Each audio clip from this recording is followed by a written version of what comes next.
ऐसा है, जिस समय संविधान बन रहा था उस समय नवंबर 1948 में बहस हुई और उस बहस में ये तय हुआ कि भाई हमारे देश में एक कानून होगा, लेकिन परिस्थितियां ना होने की वजह से उस समय इस प्रावधान को आर्टिकल 44, उस समय का आर्टिकल 35 हुआ करता था ड्राफ्ट कॉन्स्टिट्यूशन का, आर्टिकल 44 के रूप में डाल दिया गया और ये कहा गया था कि जब परिस्थितियां सही होंगी, ये directive principle of state policy, यानी कि राज्य सरकार को ये डायरेक्शन दिया जाता है कि वो देश में यूनिफॉर्म सिविल कोड लाएंगे। अब यूनिफॉर्म सिविल कोड के बारे में जानते हैं।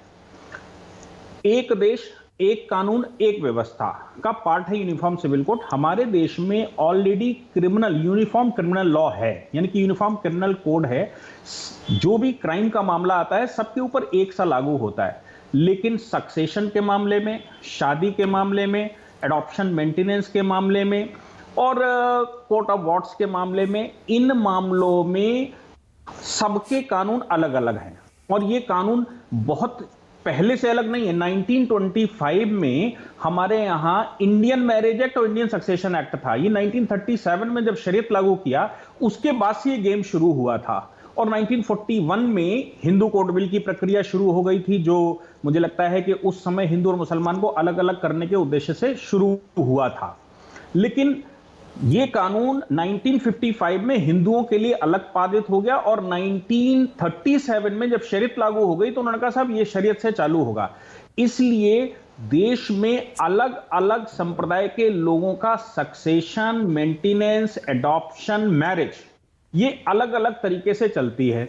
अब इसको अगर इंटरनेशनल लॉ के हिसाब से देखेंगे, कल मैं जो यूएनओ के सेक्रेटरी जनरल हैं उनका स्टेटमेंट भारत में उनके रिप्रेजेंटेटिव दे रहे थे और ऑनरेबल जस्टिस अरुण मिश्रा ने कहा कि भाई महिलाएं जो हैं, जब तक आप जेंडर इक्वेलिटी की बात करते हैं वो तब तक नहीं आ सकती जब तक कि भारत में एक कानून लागू ना हो जाए। तो भारत में सबसे बड़ी इंपॉर्टेंस इस समय है कि एक कानून भारत में लागू हो जाना चाहिए। और ऑनरेबल सुप्रीम कोर्ट एटलीस्ट दसियों केसेस में केंद्र सरकार को कह चुका है कि आप क्रिमिनल लॉ एक है, कॉन्स्टिट्यूशन एक है, तो सिविल लॉज एक से क्यों नहीं करते।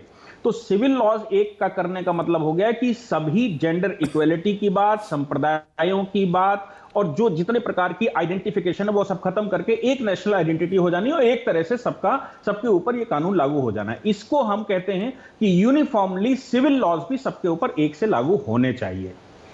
ओके, तो मतलब दुबे जी, ये जो अलग अलग धर्मों में अलग अलग कानून हैं, पर्सनल लॉज हैं, जैसे शादी के, तलाक के, विरासत के, एडॉप्शन के, सक्सेशन के, फिर ये सारे खत्म हो जाएंगे और सबके लिए एक जैसा कानून हो जाएगा।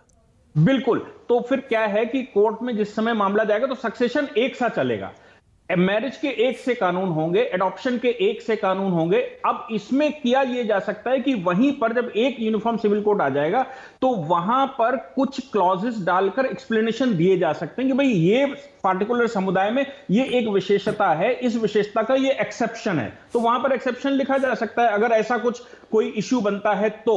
लेकिन आइडेंटिटी समाप्त करना कि किसी व्यक्ति की पर्सनल भारत को छोड़कर कोई आइडेंटिटी है, यह उसका उद्देश्य रहता है कि कोई पर्सनल आइडेंटिटी नहीं है, एक संविधान, एक देश, एक कानून सबके ऊपर लागू होगा। ओके, तो मतलब सबसे ज्यादा जो विपक्षी दलों को समस्या होती है, इस पर उनको ऐसा लगता है कि इससे पोलराइजेशन हो जाएगा और मुसलमानों को टारगेट करते हुए सरकार ये बिल ला रही है। मैं नहीं चाहता कि आप राजनीति पर कमेंट करें, लेकिन क्या इससे जो शरिया लॉ हैं, मुसलमानों के पर्सनल लॉज हैं, 4 शादी है, ट्रिपल तलाक के अलावा और जो कई तरह के तलाक हैं और जो बाकी मुद्दे हैं, वो सारे फिर खत्म हो जाएंगे, इसीलिए ये मुद्दा बनता है क्या?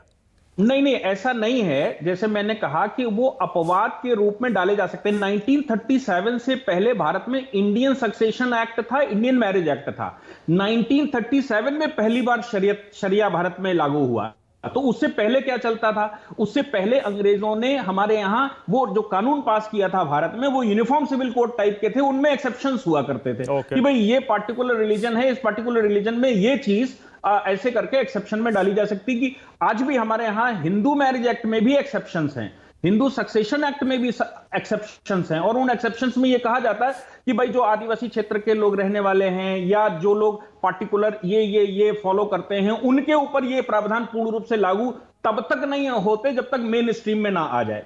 एक चीज और बहुत महत्वपूर्ण है, वो ये है कि जिस समय directive principle of state policies में ये डाला गया था, उस समय ये कहा गया था कि आज देश में ऐसा माहौल नहीं है, ऐसी परिस्थिति नहीं है कि एक साथ इसको लागू किया जा सके, लेकिन समृद्ध भारत जैसे जैसे भारत में मेन स्ट्रीम में सब आते जाएंगे, वैसे वैसे इसको लागू किया जाने लगेगा। तो अब सवाल ये पैदा होता है, 75 साल बाद भी क्या अभी हमारा देश सक्षम नहीं हुआ है कि हम एक कानून के तहत आ सकें? ये सुप्रीम कोर्ट की, मेरी अपनी स्टेटमेंट नहीं है, ये सुप्रीम कोर्ट लगातार कह रहा है और कॉन्स्टिट्यूशनल बेंच स्ट्रक्चर पास कर चुकी है।